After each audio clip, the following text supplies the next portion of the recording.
Hello, welcome to BBC World News. Ukraine says Russian forces have launched an all-out assault on the Azovstal steelworks in the city of Mariupol. Around 200 civilians are still believed to be sheltering inside. Moscow says humanitarian corridors will open shortly for 3 days to allow people to leave. A Ukrainian commander claims Russian troops have entered the tunnels under the site to try to crush the last pocket of resistance in Mariupol. Mark Lebel has the latest. 10 weeks in, Russia testing Ukraine's resolve at the Azovstal steelworks, intensifying its assault, as this unverified footage released by pro-Russian separatists shows. With what looks like thermobaric or vacuum bombs, as Ukraine's Azov regiment claims Russians have entered the southern port city's plant. There are heavy, bloody battles. I am proud of my soldiers who make superhuman efforts to contain the pressure of the enemy. I am grateful to the whole world for the colossal support to the garrison of Mariupol. But that garrison's families are worried, and there are fears too for the 200 trapped civilians, including 30 children, still hunkering in the plant, alongside thousands of others in need of rescue from elsewhere in the shattered city. The second phase of our evacuation operation in Mariupol ended today with 344 people successfully evacuated from the city and the outskirts of Zaporizhzhia. Our team will greet them, like the 150 who came from Azovstal, and they will get the necessary support from our state. Russia's military says it will open humanitarian corridors out of the besieged Azovstal steel complex for 3 days from Thursday. But to pressure Moscow to stop the fighting, the EU wants to halt the import of Russian oil by the end of the year. But it must have support from states heavily reliant on Russian oil, like Slovakia and Hungary, who say they can't agree to that, even with the offer of an extra year to comply.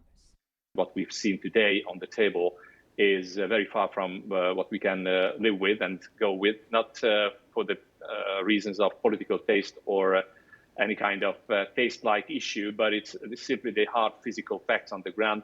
There is no substitute. But Western countries are still intent on rearming Ukraine, as Russia continues its attacks in the east. These strikes in Dnipro 5 minutes after an air raid siren, leaving residents with little time to scramble for cover. Mark Lobel, BBC News. Let's talk to our correspondent Joe Inwood, who's in the western Ukrainian city of Lviv. Hello to you, Joe. It's very difficult, I can imagine, to get information out of what's going on at Azovstal steelworks. But what is the latest that we're hearing?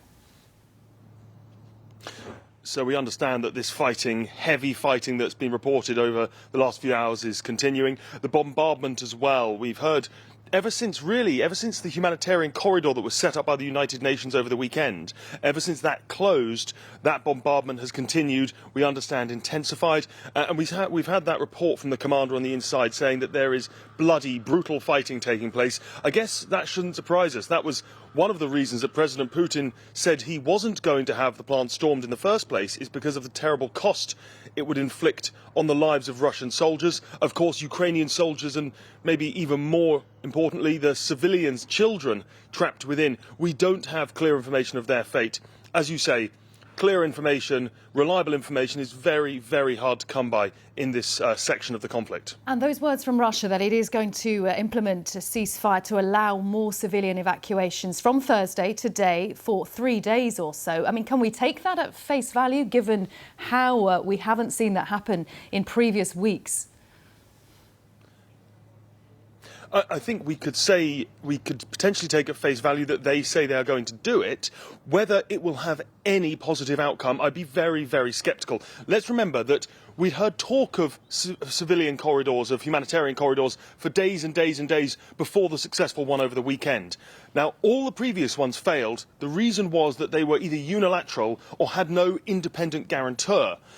What we saw over the weekend, the reason it worked is the United Nations did it, the International Committee of the Red Cross did it. That's why it worked. This is going to be another unilateral ceasefire by the Russians. And given the complete lack of trust that both sides have for each other, specifically the fighters and civilians inside the plant, given that lack of trust, the idea that in the middle of this assault, people would decide, actually, this is the point at which we'll take the Russians at their word, I'd be very, very surprised. But as ever with this conflict, you'd be a fool to make any firm predictions.